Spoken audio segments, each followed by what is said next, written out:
O Senado aceitou no início desta quinta-feira o pedido de abertura do processo de impeachment da presidente Dilma Rousseff. Foram 55 votos a favor e 22 contra. Dilma deixa a presidência 1 ano e 4 meses depois de assumir o seu segundo mandato. O vice-presidente Michel Temer, do PMDB, assumiu interinamente assim que Dilma foi comunicada oficialmente sobre o afastamento. Ela teve de assinar um documento e, a partir daí, foi obrigada a deixar o Planalto. A sessão durou 20 horas e meia. Dilma ficará oficialmente afastada do cargo por até 180 dias. O processo no Senado, no entanto, pode acabar antes dos 6 meses. E se for considerada culpada, ela sai do cargo definitivamente e perde os direitos políticos por 8 anos. Não pode se candidatar a nenhum cargo.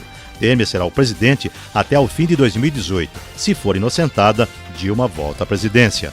Para que o processo que resulta no afastamento da presidente fosse instaurado, eram necessários ao menos 41 votos favoráveis. O placar dessa quinta-feira atingiu 54 votos, ou seja, 2/3 do Senado, necessários para condenar a presidência. Na próxima fase do processo, quando o Senado vai julgar se os crimes de responsabilidade apontados na acusação foram de fato cometidos. Alguns senadores, no entanto, afirmaram que estavam votando apenas pela abertura do processo e ainda não tinham posição sobre o julgamento final. Esta é a segunda vez em 24 anos que um presidente da República é afastado temporariamente para julgamento após uma decisão do Senado. Em outubro de 1992, o Senado abriu o julgamento do então presidente Fernando Collor de Mello, na época filiado ao PRN. Collor renunciou antes de ser julgado. Mesmo assim, teve seus direitos políticos cassados pelo Senado por 8 anos. Em 2014, o STF, Supremo Tribunal Federal, o absolveu por falta de provas. O clima no Senado foi de mais tranquilidade em relação ao dia em que a Câmara votou a admissibilidade do impeachment. Durante as longas horas de sessão, o aspecto era de um dia normal no Senado. A quinta-feira foi bastante agitada em Brasília, dia de transição do cargo na presidência do país. Antes de deixar o Palácio do Planalto, a presidente afastada Dilma Rousseff fez um pronunciamento. Não cometi crime de responsabilidade. Não há razão para um processo de impeachment. Não tenho contas no exterior. Nunca recebi propinas. Jamais compactuei com a corrupção. Durante o jornal Bom Dia Matão, da Rádio Saudades, desta quinta-feira, os líderes do PT e do PSDB local, partidos que polarizaram as eleições para a presidência da República, comentaram o afastamento da presidente Dilma.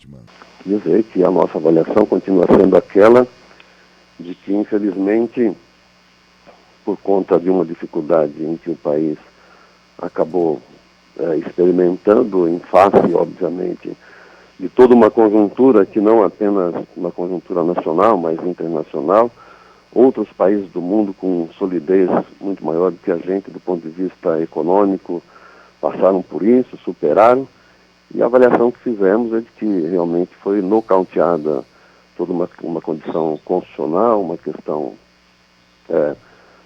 do ponto de vista jurídico, um desrespeito à democracia, né? Porém, o remédio que se coloca é algo que fere a democracia. Veja que toda vez que, de repente, um governo passar por dificuldade como tal e que não consegue, de um dia para o outro, perde uma condição de sustentação de governo, ou seja, aqueles que estavam no governo se compõem numa maioria e aplicam o afastamento com a intenção de aplicar definitivamente a cassação do mandato de alguém que recebeu diretamente do povo a delegação para exercer.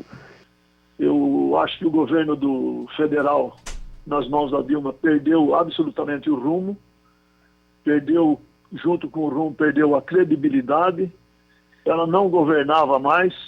Eu até numa entrevista há algum tempo, eu disse que teria que haver um governo de coalizão, porque quando se perde a competência de governar, é preciso recorrer humildemente e fazer um governo de coalizão, porque o que está em jogo não é somente o mandato de uma pessoa, mas sim a direção que uma nação precisa tomar para voltar a produzir, para voltar a derrubar esses juros altíssimos, que o juro de cheque especial passa de 400% ao ano, inflação crescendo, desemprego aumentando cada dia. Então é preciso que outras pessoas entrem e colaborem para que o país tome um novo rumo.